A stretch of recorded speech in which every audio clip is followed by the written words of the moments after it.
الدكتور هشام إبراهيم، دكتوراه واستشاري الأنف والأذن والحنجرة، دكتوراه واستشاري العلاج بالليزر جامعة القاهرة، زمالة الجمعية العالمية للشخير وأمراض النوم، زمالة الجمعية الأوروبية للشخير وأمراض النوم، أستاذ زائر بمستشفى رويال كير العالمي بالخرطوم.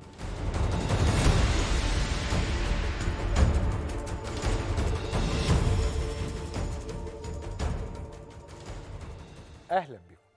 بحب انا قوي نوعيه معينه من الافلام في السينما الامريكيه ما عادتش بتتعمل، لانه حتى السينما الامريكيه فيها مشاكل كبيره دلوقتي.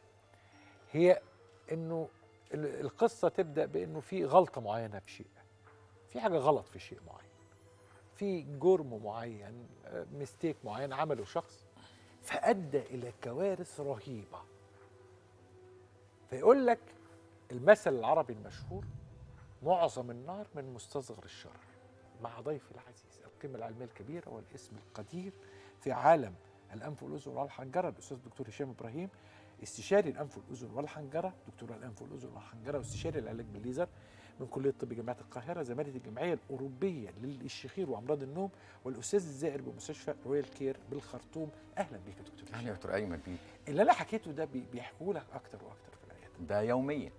دي زي ما بيقولوا الحكاوى اليومية اللي بسمعها، واكتر من كده بمراحل كبيرة. كوارث كمان بتحصل، كوارث بتنام وهي بتشتغل على مكان خطير. دي مشكلة في منتهى الخطورة، وإذا ما كانش حد ينتبه لأهمية حاجة زي كده. هو الخطورة مش في الشخص نفسه، كمان مش على الشخص نفسه، الخطورة على الآخرين زي ما حضرتك تفضلت وقلت. الخطورة فعلا في موضوع السواقة وموضوع التريلات وموضوع التراكس. هو الحوادث بتاعت زمان اللي هي الاتوبيس اللي نط من فوق الكوبري ده كان بيبقى نام. بالظبط كده. بالظبط. لو فعلا في يعني تسلسل احداث مظبوط وخدوا منه تاريخ مظبوط وقصه مظبوطه، هيقول لهم كده، هيقول لهم انا بنام وانا سايق وغصب عني. هيعمل. هو ما كانش المشكله ان الفتره السابقه جدا، عشرات السنين السابقه، ما كانش فيه الوعي الطبي المظبوط ولا الميديا المظبوطه اللي بتوصل للناس المعلومات ببساطه شديده. زمان كانت الناس بتيجي عشان بس بيشخر، ويعني لما كنت كاتب مركز شخير كانت الناس بتيجي وتقعد شو حضرتك بتضحك، كان الناس تيجي تضحك وتبص في الارض. انا بضحك لان انا اول مره شفت فيها يافطه مكتوب عليها مركز الشخير. كنت في زياره لاحدى المدن واليافطه دي، وكان معايا حد فراح سالني بتلقائيه شديده: هو الشخير حتى الشخير له مركز؟ قلت له طبعا. قلت له ده شيء متاخر جدا، وكان الكلام ده في يعني سنه 2000 مثلا او 2001. ده 2000 ده حديث، من 23 سنه. ده حديث. لا ده زمان لما كنت بقول انا بعالج الشخير كانت الناس تيجي اولا، بس ما كنتوش بتكتبوا زمان على اليافطه علاج الشخير. بالظبط كده. انت كتبت على اليافطه علاج الشخير من كام سنه بجد؟ ده سؤال يعني. انا كاتب علاج الشخير من 20 سنه. من 20 سنه. من 20 سنه. هو دي بدايه، على فكره دي بدايه ان الناس تحط على اليافطه. كان الاول كله انف واذن انف واذن وحنجره وخلاص. وكانت يمكن اول يافطه يتحط عليها كلمه علاج شخير يمكن على مستوى الشرق الاوسط كله. والله طبعا. ما هو كان بدايتها من 20 بالظبط كده. وكانت بقى بناخد بقى تريقه وبناخد كلام وشخير. النهارده بقى زمان كان تيجي الست تحط وشها في الارض والراجل يحط وشه في الارض، اصل مش عارف في صوت كده بيقولوا. النهارده لا، النهارده بيجوا مسجلين لبعض وبيتكلموا بكل اريحيه وجايين لي من كل. في فيلم لهاني رمزي هو السبب في الحكايه دي. اسمه محامي خلع. ايوه. مشهد مشهور جدا. هي جت تقول انا عايزه اتطلق في الفيلم. ليه يا ستي؟ عشان بيشخر. طب راح مسجل لنفسه، وكانت اول مشهد في السينما المصريه واخر مشهد بالظبط اتعمل فيه الحته دي. فطبعا الدنيا اتغيرت جدا، والميديا غيرت، والسوشيال ميديا والميديا وكل الكلام ده الحقيقه عمل طفره في فهم الناس وتقبلهم لهذا المرض. وقد ايه النهارده الناس بتيجي بالحقيقه بيريحونا جدا. ليه؟ بيجوا اولا الحمد لله احنا عندنا آلاف الحالات على اليوتيوب متصورين قبل العمليه وبعد العمليه. فالعيان النهارده بيجي باريحيه جدا، بيتفرج وبيجي يقول لي انا بتابعك بقالي سنه وسنتين وثلاثه وجاي لك انا الحاله بتاعتي شبه الحاله الفلانيه. فهو حتى بيكاتيجورايز نفسه، بيحط نفسه في ليفل معين، انا الحاله دي. فالنهارده الدنيا اتغيرت طبعا. الشخير مهم. طب احنا عندنا شخير ونوم، شخير ونوم دول الاثنين البطلين بتوع القصه. الدنيا رايحه جايه، يعني قله المشاكل بتاعت النوم وبوظان النوم يؤدي للشخير، ولا الشخير هو اللي بوظ النوم؟ طبعا الاثنين بيعملوا بعض. يعني الشخير بيؤدي الى النوم، والنوم بيؤدي الى الشخير. يعني ايه؟ ايوه. يعني ايه؟ اولا كلمه شخير يعني صوت عالي وتوقف نفس، كويس؟ فصوت عالي وتوقف نفس فترات طويله طول الليل 8 ساعات، ده بيؤدي الى ببساطه ان اللي احنا اتكلمنا في الكلام ده كتير جدا، فالشخص بيبقى مرهق جدا، بيبقى مرهق جدا. فايه يعني مرهق ليه؟ هو تقريبا بيبقى 8 ساعات ما بين النوم والصحيان، بس ال8 ساعات دول اكشولي وفعليا هو ما بياخدش 8 ساعات نوم، هو بياخد منهم ساعتين او 3 ساعات، بس هو لازم يكمل ال3 ساعات دول ب8 ساعات نوم. فيعمل ايه؟ يبقى طول النهار مدروخ، طول النهار ما بين يقول لك، يجي يقول لي كده، يقول لي انا طول النهار انا دماغي مش مظبوطه، طول النهار عايز انام، طول النهار اروح المكتب بنام، اروح اركب في الاتوبيس انام، اقعد في الاجتماع انام. اذا فالشخير عشان ما بيخليش الشخص ينام كويس فبيكمل نومه بقيه النهار. طب ازاي النوم يؤدي لشخير؟ لخبطت النوم، يعني لخبطت النوم تؤدي لشخير. دي مهمه جدا. ليه بقى؟ لان انا لخبطت النوم. يعني انا مثلا شخص النهارده راجع عمل مجهود فظيع، صاحي من اذان الفجر الساعه 5 لغايه الساعه 10 بالليل وهو بيلف، هيرجع طبعا احنا خلصان. الحاله العضليه بتاعته في كل حته في جسمه، الماسل تونز بتاعته بتبقى في منتهى الارهاق، مرهقه جدا. ده لما بينام النوم بتاعه ما بيبقاش نوم طبيعي، بيبقى نوم عايز اقول باسترخاء شديد جدا. الماسل تونز عنده او طبيعه العضلات بتاعت كل حته في جسمه مرتخيه جدا. حتى عضلات الحلق، حتى عضلات الزور اللي هي بنسميها الها والحلق، العضلات دي لما بترتخي جدا في الحالات الغير طبيعيه بتاعتها، الغير حالات الشخير، بتؤدي الى شخير. عشان كده انا الجمله الشهيره بتاعتي لما يجي حد يقول لي بشخر، اول سؤال يوميا ولا لما بتبقى مرهق؟ عشان ده طريقين مختلفين. لما بيبقى بيشخر في اليوم التعب اللي هو كل اسبوع يوم، او لا، ده مش حالات ده مش شخير مرضي، ده شخير طبيعي جدا بسبب ارتخاء في العضلات في كل حته في الجسم، وده اللي بيؤدي للشخير. وده اللي حضرتك النوع الثاني اللي هو النوم بيؤدي الى النوم الكتير او الارهاق الشديد او الكلام ده كله يؤدي الى شخير. انما الشخير المرضي بتاعنا هو الشخير اليومي المنتظم اللي ما فيش يوم بيعدي تقريبا الا لما بيبقى فيه شخير وانقطاع نفس. طيب السؤال اللي هسأله لحضرتك دلوقتي سؤال جمهور، يعني الجمهور بيسأل بالطريقة دي: هل عملية الشخير عملية ثابتة زي بالظبط كده كأنه مقاس ثابت بينزل لكل الناس، بيتعمل فيه حاجز أنفي، له لزتين لحمية، ولا عملية تفصيلية كل أستاذ سليم غير الأستاذ عبد الله غير المدام وفاء، كل واحد فيهم بتتفصل له العملية على حسب حالته؟ ده سؤال هايل جدا. ليه؟ لأننا تقريبا كل عمليات الشخير عندنا بيبقى تقريبا كل الحاجات اللي بنعملها كأسماء هي واحدة. يعني إيه؟ يعني مثلا بيجي العيان بكشف عليه بيبقى عنده عوجة في الحاجز الأنفي مثلا.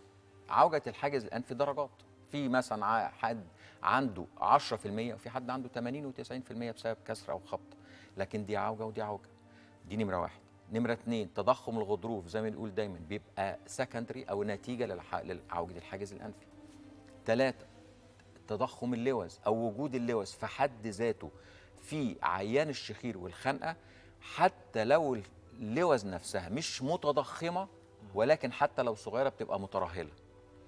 عادة 100% في كل عيانين الشخير سقف الحلق واللهاه بيبقوا فيهم ترهل، وكذلك عضلات الحلق. فاحنا بنعمل الكلام ده كله.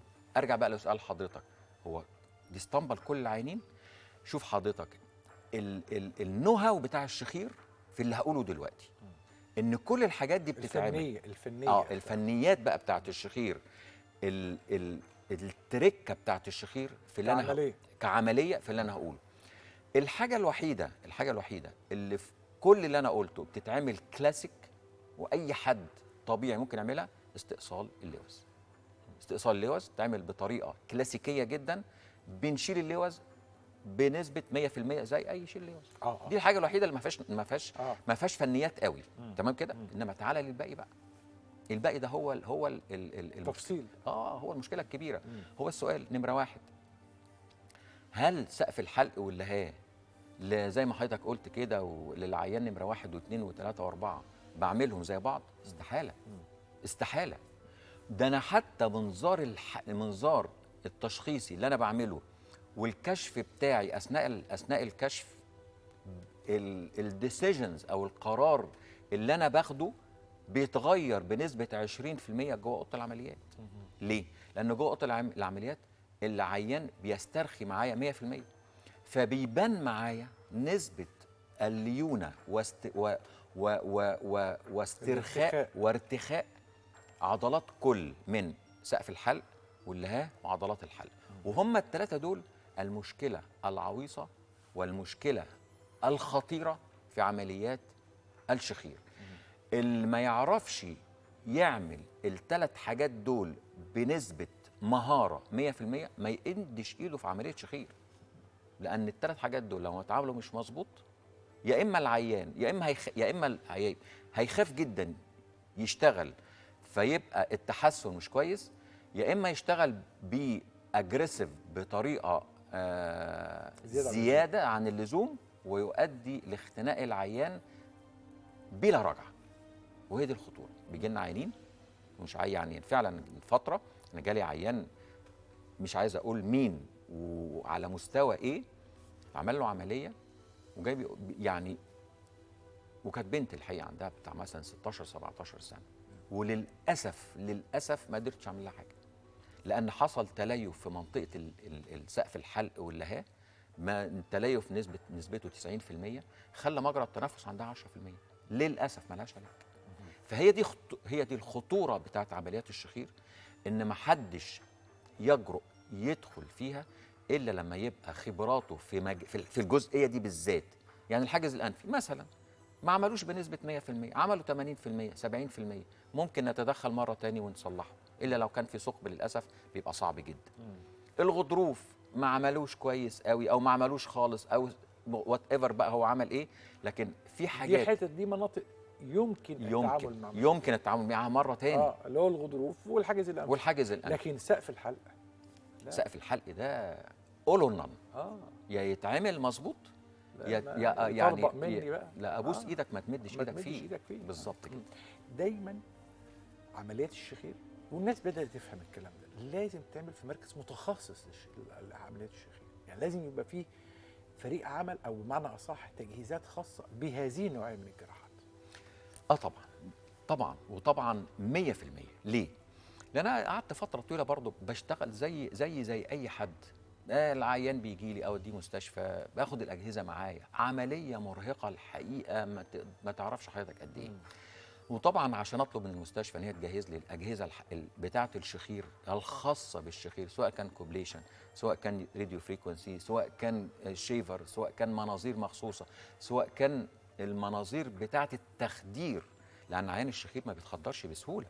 عيان الشخير وخاصه في حالات التوقف النفس والحاجات دي، والعيانين الاوفر ويت 140 و150 كيلو وشخير وخنقه وضغط وسكر، قصه كبيره في تخديره. فالحقيقه المركز المتخصص لجراحات الشخير ده بيضم كل شيء.